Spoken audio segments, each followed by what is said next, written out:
여러분은 인간이 기계에게 완전히 질 수 있다고 생각하십니까?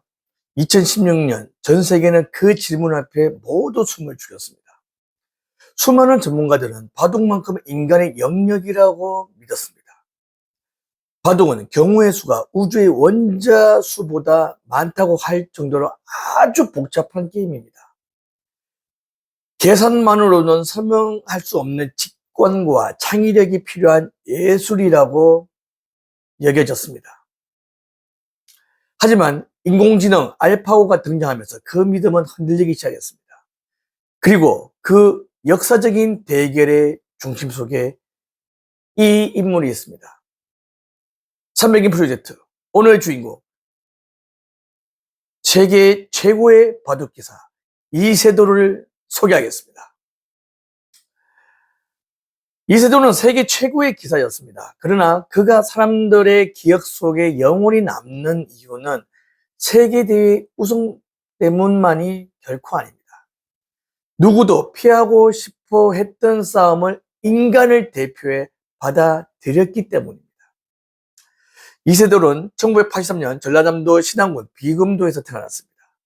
비금도는 아름다운 자연을 품은 섬이었지만 당시는 문화시설도 많지 않았고 아이들이 꿈을 키울 수 있는 환경도 넉넉하지 않았습니다. 어린 이세돌은 형들이 바둑을 두는 모습을 보며 자연스럽게 바둑 돌을 잡았습니다. 처음에는 단순한 놀이였지만 가족들은 금세 이 아이가 평범하지 않다는 사실을 알게 되었습니다. 상대가 무엇을 노리는지 읽어내는 능력이 뛰어났고 또래 아이들보다 비교하기 어려울 만큼 어려운 수를 앞을 내다보는 감각을 특별히 가지고 있었습니다. 부모님은 아이의 재능을 키우기 위해 쉽지 않은 결정을 내렸습니다. 어린 나이에 가족과 떨어져 서울에서 본격적으로 바둑을 배우게 한 것이었습니다. 어린아이에게 서울 생활은 외롭고 힘들었습니다. 친구들과 뛰어놀 시간도 평범한 학교 생활도 거의 포기해야만 했습니다. 하루 대부분을 바둑판 앞에서 보내며 수천 번의 대국을 연구를 했습니다. 그러나 그는 힘들다는 말을 절대 하지 않았습니다. 바둑을 둘 때만큼은 세상에서 가장 행복한 아이였기 때문이었거든요. 그 노력은 빠르게 결실을 맺었습니다. 1995년 12살의 나이로 프로기사에 입단하며 바둑계의 기대주로 떠오르게 되었습니다. 그러나 그는 기대주에 머물지 않았습니다. 기존의 정석을 그대로 따라가기보다 누구도 예상하지 못한 과감한 수를 선택했습니다. 위험을 감수하면서도 승부를 뒤집는 창의적인 스타일은 많은 팬들을 열광하게 만들었습니다. 그래서 사람들은 그를 센돌이라고 불렀습니다. 센돌, 재밌네요. 강한 승부사라는 뜻이었습니다. 이 세돌은 국내 무대는 물론 세계 무대에서도 정상에 올랐습니다. LG배, 삼성화재배, 후지스배, 이 대회를 비롯한 세계 최고 권위 대회에서 수차례 우승하며 대한민국을 대표하는 세계 최강의 기사로 자리를 잡게 되었습니다. 그는 세계 메이저 대회에서 무려 18차례 우승을 거두며 한 시대를 대표하는 바둑 기사가 되었습니다. 그의 바둑은 계산보다 창의성이 돋보였습니다. 상대가 예상하지 못하는 수를 두고 불가능해 보이는 상황에서도 역전을 만들어냈습니다. 많은 기사들이 이세돌과의 대국을 가장 까다로운 승부라고 말을 했습니다. 하지만 그에게는 사람도 아니고 감정도 없는 새로운 상대가 등장하게 됩니다. 바로 구글 딥마인드가 개발한 인공지능 알파고였습니다. 처음에는 많은 사람들이 대수롭지 않게 생각했습니다. 컴퓨터가 아무리 발전해도 인간의 직관을 따라오지는 못할 것이라고 굳게 믿고 있었던 거죠. 그러나 알파고는 세계 정상급 기사들을 차례로 꺾으며 모두를 놀라게 했습니다. 이제 남은 상대는 오직 한 명, 이세돌밖에 남지 않았습니다. 많은 사람들은 혹시라도 크게 피하면 인간 바둑의 자존심이 무너질 수 있다는 걱정 때문이었습니다. 하지만 이세돌은 절대 피하지 않았습니다. 그는 누군가는 해야 할 일이라면 내가 하겠다라는 마음으로 인간 대표가 되었습니다. 2016년 3월 서울에서 역사적인 5번의 대국이 시작이 되었습니다. 전 세계 수억 명의 생중계로 지켜봤습니다. 그러나 결과는 충격적이었습니다. 1국 패배, 2국 패배, 3국 패배. 인공지능은 인간보다 훨씬 강했습니다. 언론은 인간 시대가 끝났다고 보도했고 세계는 충격에 빠지게 됩니다. 많은 사람들은 남은 2판도 질 것이라고 생각을 했습니다. 하지만 이세돌은 포기하지 않았습니다. 그는 패배를 인정하면서도 다시 바둑판 앞에 앉았습니다.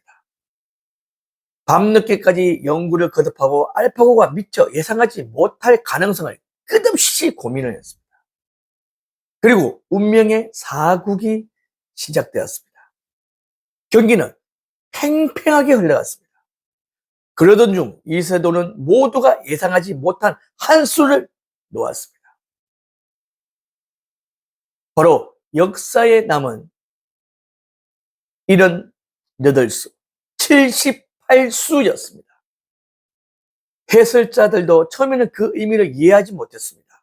알파고 역시 이 수를 제대로 예측하지 못했습니다.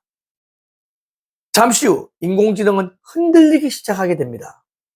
실수가 이어졌고 결국 이세돌이 승리를 거두었습니다. 그 한 수는 훗날 전 세계에서 신의 한 수라고 불렸습니다.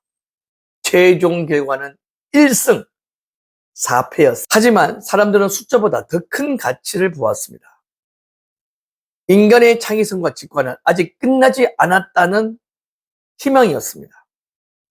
이세돌은 패배한 사람이 아니라 인간의 가능성을 보여준 사람으로 기억되었습니다. 그런 이후 프로기사 생활을 마무리하며 은퇴를 선언했습니다. 그리고 인공지능은 이제 넘기 어려운 존재가 되었다라고 담담하게 말을 했습니다. 그것은 포기가 아니라 시대의 변화를 인정하는 용기였습니다. 지금도 그는 바둑의 미래를 위해 후배들을 돕고 새로운 연구와 교육 활동에 참여하며 자신의 경험담을 나누고 있습니다. 이세돌을 세계 최고의 승부사로 만든 요인은 무엇이었을까요? 첫째, 창의적인 사고입니다. 남들과 같은 생각을 따라가지 않았습니다. 모두가 불가능하다고 생각한 순간에도 새로운 한 수를 만들어냈습니다. 둘째, 도전을 두려워하지 않는 용기입니다. 질, 가능성이 훨씬 큰 싸움이었지만 인간을 대표한다는 책임감으로 당당히 맞섰습니다. 셋째, 끝까지 포기하지 않는 집념입니다. 3번 연속 패배한 뒤에도 무너지지 않았습니다. 포기 대신 연구를 선택했고 결국 세계를 놀라게 한 역사적인 승리를 만들어냈습니다. 여러분의 인생에도 알파고와 같은 거대한 벽이 나타날 수 있습니다. 너무 강해서 도저히 이길 수 없을 것 같은 상대를 만날 수도 있습니다. 그러나 결과보다 더 중요한 것은 도전하는 용기입니다. 이세돌은 모든 승리를 가져간 사람은 아니었습니다. 하지만 단 한 번의 승리로 인간 역사에 자신의 이름을 영원히 남겼습니다. 그의 이야기는 우리에게 이렇게 말을 합니다. 세상이 불가능하다고 말하는 순간에도 새로운 한 수는 언제든 만들어질 수 있다라고요. 오늘 여러분도 자신의 인생에서 세상을 바꿀 단 한 수를 놓아 보시기 바랍니다. 이세돌의 이야기 어떻게 여러분들께 공감이 되고 기감이 되었습니까? 그러면 좋아요, 구독, 댓글 부탁을 드리고요. 주위 분들에게 많은 공유를 부탁드리겠습니다. 배준원 TV는 여러분들께 힘과 용기와 에너지를 팍팍팍 드리겠습니다. 여러분들도 화이팅! 배준원 TV도 화이팅!